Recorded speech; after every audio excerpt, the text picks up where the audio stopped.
Au niveau mondial, aujourd'hui, nous sommes confrontés à un véritable challenge énergétique. La demande en énergie va être multipliée par 2 d'ici 2050, la demande en électricité va être multipliée par 2 d'ici 2030, et dans le même temps, la communauté internationale s'est engagée à réduire d'un même niveau par 2 tout ce qui est dépenses et consommation de CO2. Donc vous comprenez qu'il y a un véritable dilemme qu'il faut résoudre. Et Schneider Electric peut et veut jouer un rôle déterminant en tant que spécialiste de la gestion de l'énergie dans la résolution de ce challenge. Il y a 2 façons de procéder. La première, c'est de produire des énergies propres, donc de réduire la diffusion de CO2 à l'origine, et en utilisant donc des énergies renouvelables comme le photovoltaïque ou l'éolien.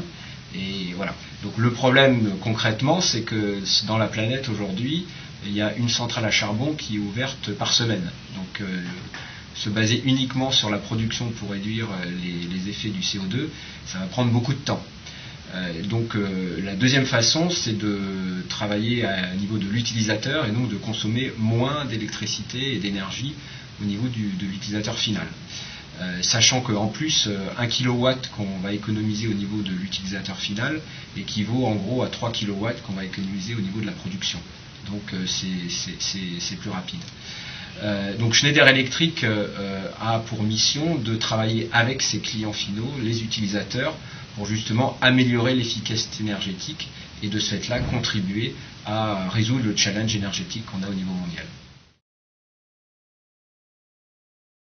Le cloud computing en fait correspond à l'évolution ultime, je dirais, du système d'information des entreprises. Tout d'abord, les entreprises ont cherché à centraliser leur système d'information, puis à l'outsourcer, l'externaliser chez un hébergeur, et puis finalement à ne plus avoir ses propres serveurs, mais à acheter les applications informatiques sous forme de services. C'est ce qu'on appelle le cloud computing. Donc effectivement, les chiffres qu'on voit dans la presse, faite par les consultants, les analystes, montrent des croissances très importantes dans les années qui viennent sur ce domaine. L'impact sur les data centers va être important parce que pour faire du bon cloud computing, il faut en fait un data center de très haute performance. Très haute performance à 2 niveaux, c'est-à-dire une très bonne utilisation de l'espace, donc on va parler de haute densité, et puis une excellente utilisation également des ressources informatiques, des serveurs, et on va parler de virtualisation. Donc ce qui est deux éléments donc fondamentaux sur lesquels les nouveaux data centers doivent s'adapter. Après, il y a on lit beaucoup de choses dans la presse sur le fait que le cloud computing va générer une demande d'énergie énorme, d'électricité énorme. Bon, ce qu'il faut comprendre également, c'est que le fait de densifier, de mutualiser des applications, donc au niveau d'une entreprise ou de plusieurs entreprises, en fait fait qu'on est plus efficace que si on avait des petites fermes de serveurs à gauche et à droite.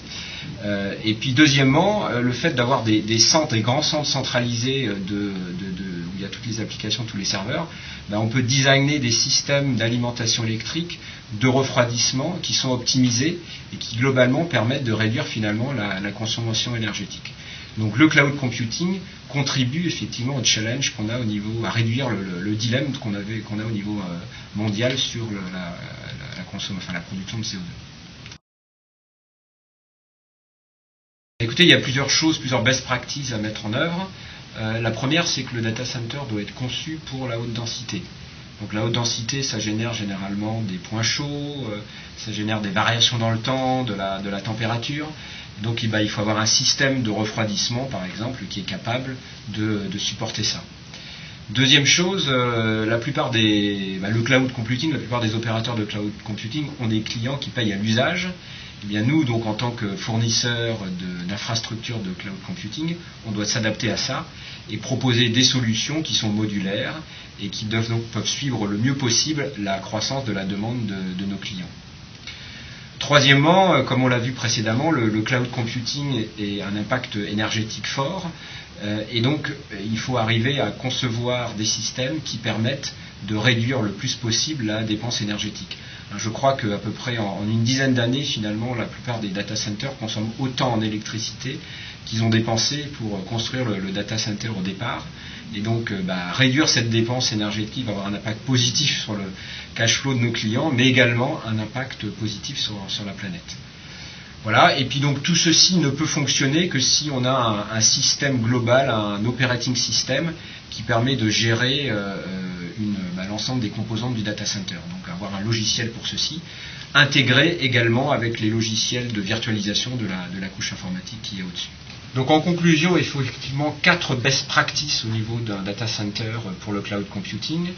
Une architecture pour la haute densité, une architecture modulaire, une architecture avec une forte efficacité énergétique et un système logiciel de pilotage automatisé entre l'infrastructure et la couche de virtualisation de l'informatique.